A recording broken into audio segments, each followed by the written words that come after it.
2017 was a fantastic year, if you paid attention to video games and literally nothing else. We'll look back on this year as one of the grateful game releases with non-stop hits like Horizon Zero Dawn, Persona 5, Nier Automata, Persona 5, and Persona 5, just to name a Persona 5.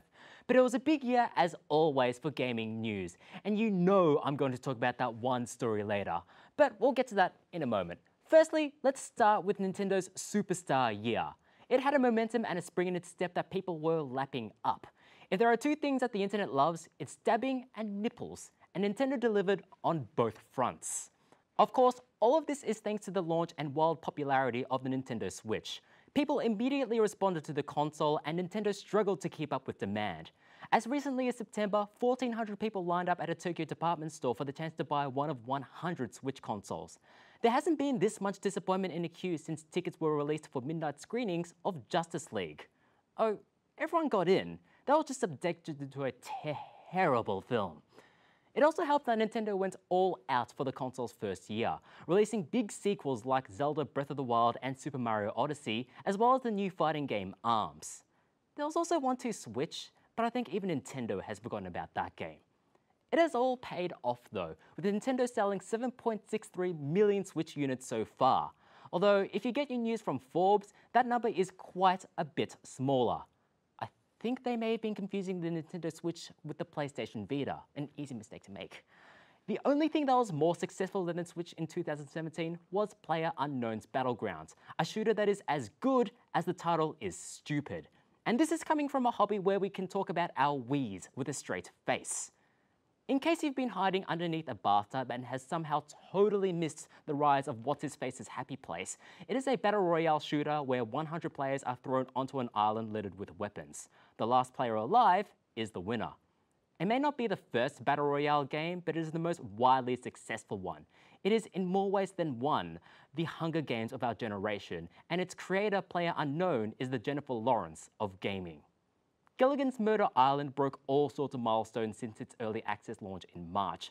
It sold its millionth copy in 2 weeks and has now sold over 20 million. It has surpassed even Dota 2 to become the most concurrently played game on Steam, and it has significantly increased the number of people who think that frying pans are bulletproof. I shouldn't have to clarify this, but they are not! Most significantly for the gaming landscape, Shooty McShootyface has popularized a new genre in the Battle Royale shooter. So of course imitators are starting to pop up, most notably Battle Royale modes in Grand Theft Auto Online, a game you never would have thought of as being so reactionary, and Fortnite, a game you never would have thought of. 2017 was slightly less rosy for Valve, those purveyors of seasonal sales, esports tournaments, and occasionally video games.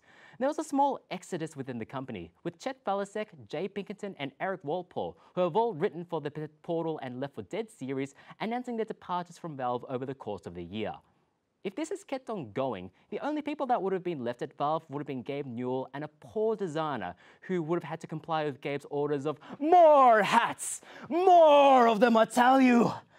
And on that note, we have to talk about loot boxes, those in-game random chests where dreams can come true 1% of the time. Those things have been around for many years now, but only really in the world of mobile gaming or through multiplayer cosmetic skins. And then in like the space of a month, Middle-earth, Shadow of War, Forza Motorsport 7, and Assassin's Creed Origins, all ostensibly single-player games, incorporated loot boxes into their respective campaigns. It's like when a string of movies with the same general idea all come out at the same time. Except this would be like if every movie studio decided to release Alvin and the Chipmunks. Which brings us to the worst squeakle of the lot, Star Wars Battlefront 2.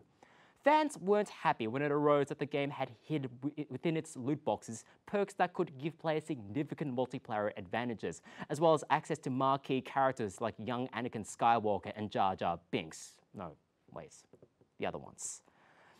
Fans were even less happy with EA's constant attempts to placate their concerns without actually addressing the root cause. Okay, what if we reduce prices by 75%? You don't like that? What if we get rid of microtransactions together?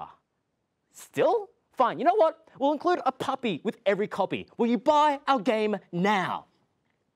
As a result of the massive backlash though, Battlefront 2's physical sales were down by 60% in the UK compared to Battlefront 1. It was responsible for the most downvoted post in Reddit history, and no less than 3 government representatives have expressed concern about the loot box's similarity to gambling. Somehow, I don't think any of their quotes are going to make it to the Battlefront 2 Game of the Year edition cover. And thus brings 2017 to an end. It may be tempting to let loot boxes turn you bitter, but some perspective is useful here. Some games were tarnished with poor loot box implementation, but there are so many other games this year which are loot box free and are totally worth your time.